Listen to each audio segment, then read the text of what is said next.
hoje nós temos a honra de receber aqui no Trem Doido com Yuri Sato, o nosso querido amigo Dr. Walter Racine.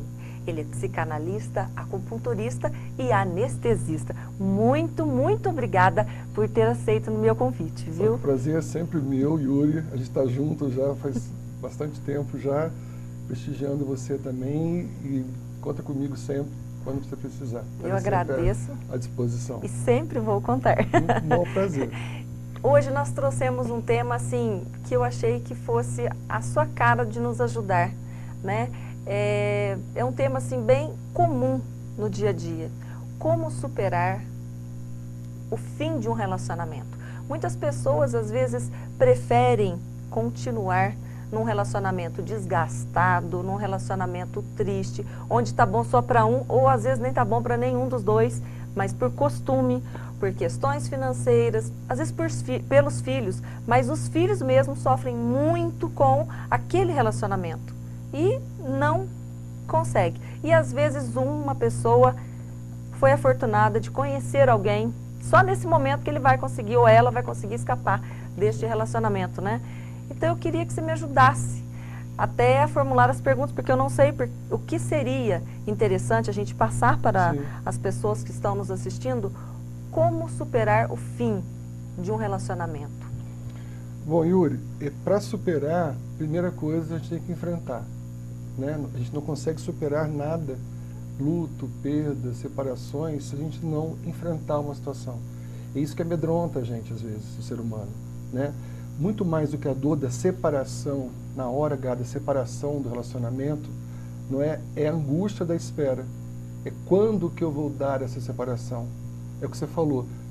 Tem casais que estão juntos já há anos, às vezes, ou meses, não importa, e já estão se sentindo falidos na relação. Então, quando você chega na hora do chega, não é? Dói, mas é uma dor, às vezes, libertadora. O que causa, às vezes, um trauma no casal, ou na mulher, ou no homem, ou enfim, é aquela angústia da espera.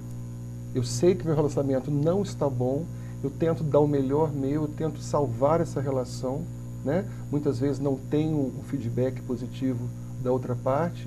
Então esse desgaste começa já, não só no momento do não dá mais, é no momento do o que está acontecendo, que nós dois estamos nos distanciando.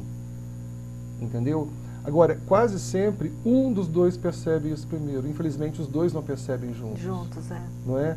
Então, dá essa angústia de quem está percebendo primeiro, ou por atitudes, ou por distanciamento um do outro. Então, não é mais dolorido para quem não percebeu? Para aquele que percebeu, então, é mais dolorido? Sabe por quê? Deixa eu dar um exemplo aqui meu de consultório. Quando eu faço terapia de casal, quando às vezes o casamento está em crise, ou o relacionamento ou dois, não importa, quando, por exemplo, a mulher, não que a mulher é mais vítima disso, mas a mulher, por ela ser mais afetuosa, mais emoção, ela tenta mais. Queria me dar um exemplo, você, de um casamento em que o homem terminou o casamento. Eu tenho 30 anos de medicina.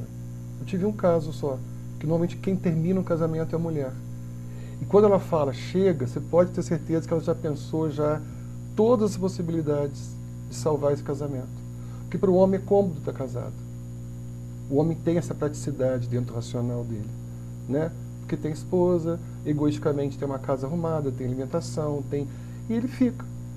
E a mulher, quando ela fala, vai desgastando, ela vai cansando, ela vai anunciando. A mulher não é silenciosa, ela vai anunciando. Você está distante de mim, você não está bacana comigo, né? Só que o homem, às vezes, pelo racional dele, pela correria do dia a dia, não percebe. Quando a mulher, às vezes, marca, por exemplo, uma terapia de casal, ela começa a falar perto do marido, em sala de terapia, ele assusta. Ele fala, peraí, eu sou esse homem que ela está falando? Você entendeu? Eu sou essa pessoa? E aí ele começa a perceber, peraí, gente, né? Aí tem aquela coisa, quando os dois se entendem e falam, nosso casamento não está bacana, tem aquela coisa, vamos tentar mudar? Ou tem a outra parte também, eu não quero mais também. Tem vários motivos, não só traição também. A gente tem muito que aprender sobre isso, que a infidelidade, quando a gente fala em infidelidade, a gente pensa logo na parte sexual, né? No casamento ou na relação, não. Tem a infidelidade financeira do casal, aquele casal que, por exemplo, a mulher não sabe quanto o marido ganha, ele também não fala quanto ele ganha, dá uma mesada para ela só, o limita. Isso é uma infidelidade onde o meu não vira nosso. Entendi. Né? A infidelidade da conversa também. Então tem vários tipos de infidelidade. Nem sempre o que faz terminar um casamento é a infidelidade sexual. Sim. Né? Outras infidelidades também muito comuns, esse casamento terminar por desgaste. A pessoa na hora fala, por quê? Já teve outro, apareceu outra? Não. Desgastou a relação. Você disse assim, a mulher fica dando sinais. Então, enquanto a mulher sempre fala assim, enquanto eu estiver reclamando, tá bom. Exatamente. A hora que eu parar de reclamar, aí é o pior, não é? Exatamente. E é verdade isso, né? O silêncio é o grito mais grave que o ser humano pode dar. Porque enquanto ele está anunciando, enquanto ele está pedindo, quando o silêncio... A gente tem uma noção errada, né? Que o oposto de amor é o ódio ou a raiva. Não. O oposto de amor é a indiferença. Indiferença. Por isso que os advogados, né, a gente entende muito bem isso nessa parte da psicanálise, da psiquiatria. Por isso que se mata por amor. Né? Uma pessoa, quando vê a pessoa que ela ama com outro, dá inúmeras facadas, por raiva, da indignação. Por que você fez isso comigo? Então o amor, a raiva é uma forma de amor distorcida, onde ele chega no máximo dele. Por isso que se mata por amor. Agora, a indiferença, quando você falou, a indiferença é a prova total que não existe mais amor. Por isso que dói mais a indiferença. O que você falou, enquanto estiver anunciando, enquanto uma parte estiver, tenta mudar, por favor, estou avisando, é porque eu te amo ainda. Quando a pessoa silencia, fala... E isso não é só para homens, não. Para as mulheres também. Sim, também. Nem só para as mulheres, para homens. Eu estou colocando o homem como Sim. sempre o causador, né? Não, porque a mulher costuma falar mais. A mulher costuma sempre dar sinais, sempre dar sinais. E os homens também, eu creio que eles ficam, chega, procura. Quando mudar, quando silenciar esse grito, né? Eu acho que também é um sinal para as mulheres perceberem. Porque, na verdade, geralmente, quando o homem resolve pôr um fim no casamento, é porque ele encontrou outro. Geralmente é porque para ele realmente é mais cômodo estar casado.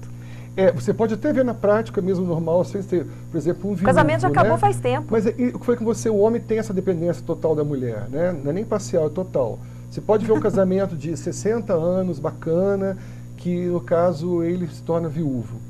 Por mais que ele tenha amado essa esposa, a gente espera quase que um prazo de 6 meses para o homem falar, olha, conheci uma moça bacana, e às vezes a mulher se mantém na parte viúva dela anos e mais anos, nunca mais tem outro homem. Então o homem também tem essa dependência da mulher.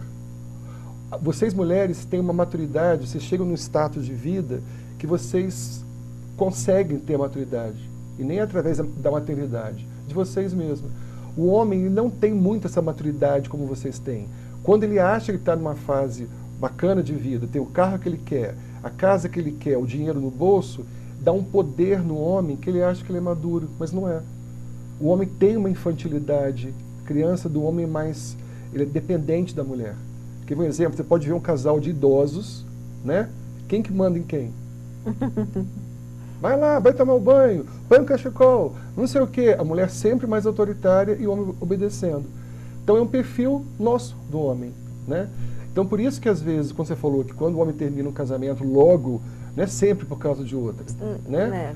Porque às vezes é ela que trai, ele fica arrasado pelo machismo do homem também, que é mais difícil aceitar o perdão, o homem, no caso de traição. Com certeza. Né?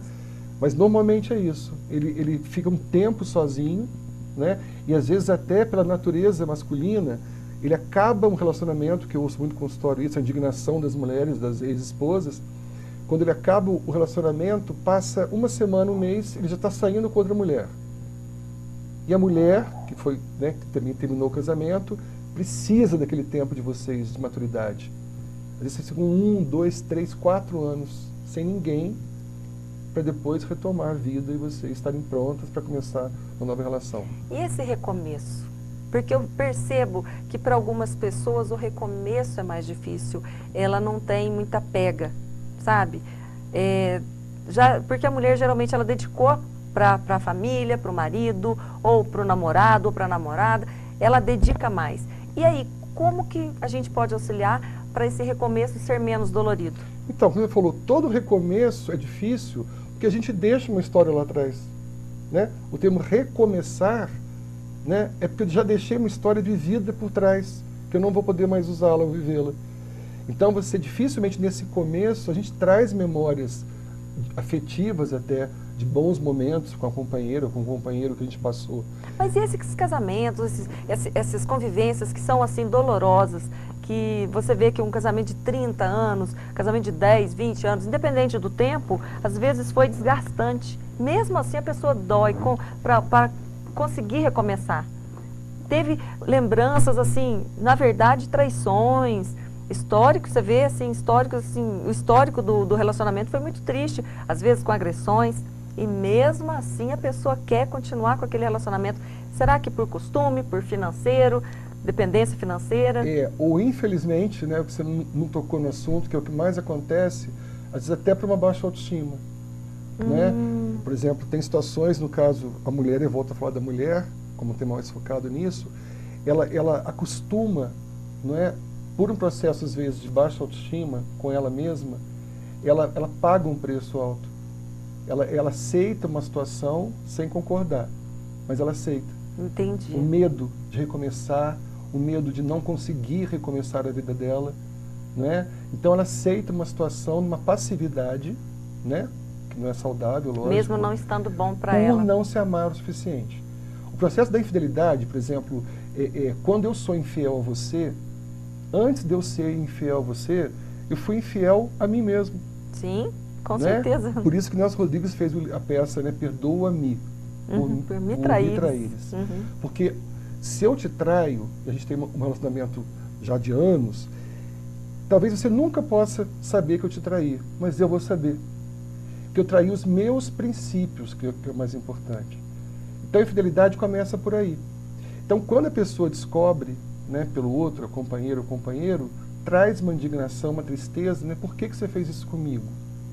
E traz um envergonhamento também da pessoa que traiu. Isso é um sentimento muito importante, muito corriqueiro. A pessoa que traiu, quando ele expõe, no caso, para a companheira, ele fala envergonhado. É como se a moral dele tivesse exposta, a vulnerabilidade maior dele. Eu fui contra o meu caráter, eu traí. Aí vem todo o processo, desde a infância, a criação dele de pai e mãe falando que isso é feio. Então toda pessoa que trai, quando ela assume, né, no momento, por mais que seja impactante, tem um envergonhamento. Aquela coisa que eu sei que fiz algo errado. No comecinho do programa nós falamos de infidelidade.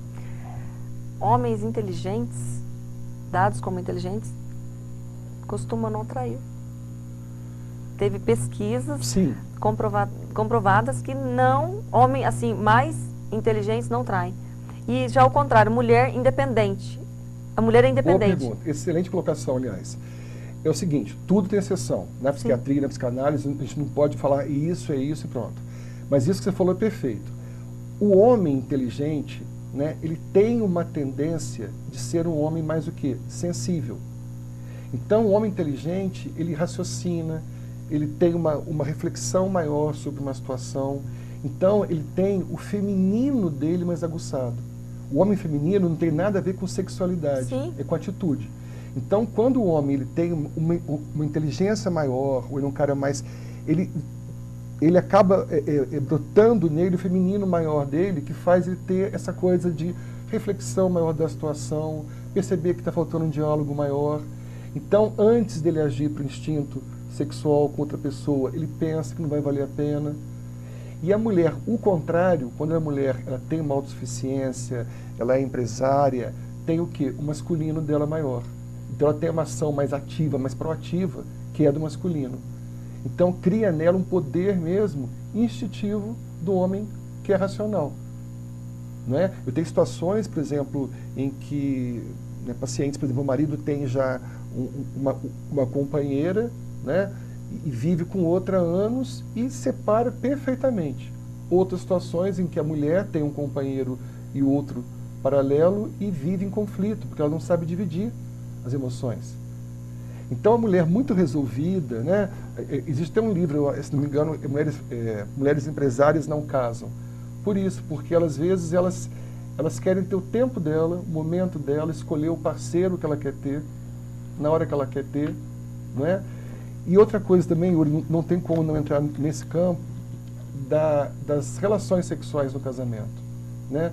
Também tem exceção, mas a maioria das mulheres, quando casadas, a partir de 10, 15 anos de casamento, é como se ela colocasse o sexo numa escala, lá, quinta escala, por exemplo. Né? Tem um estudo que se fala que uma mulher já casada, com seus filhos, a necessidade sexual dela seria uma vez ao mês. Quando vem o desejo dela, eu estou com vontade, né? E o homem, por ter uma formação diferenciada até para o hormônio, tem uma necessidade instintiva, né? Por isso que o sexo de vocês é muito mais inteligente do que o nosso. O nosso é para o instinto. Vocês, para terem o orgasmo de vocês, tem todo um processo, né, de carinho, de atenção, que começou lá no café da manhã, para vocês à noite terem esse processo. Eu até brinco. Homem é micro-ondas. Apertou, vai. Mulher é fogão de lenha. Exatamente. Você tem que ir chegando o gravetinho, a pana, sopra. Exatamente. Chega uma gravete mais fino, põe papelzinho, ainda apaga ainda. Exatamente. Tem que colocar. Exatamente. Mulher não e eu é ouço muito micro-ondas. isso lá em consultório também isso. Mulheres casadas falando, Walter, como eu queria que meu marido soubesse que eu não quero às vezes só fazer sexo com ele.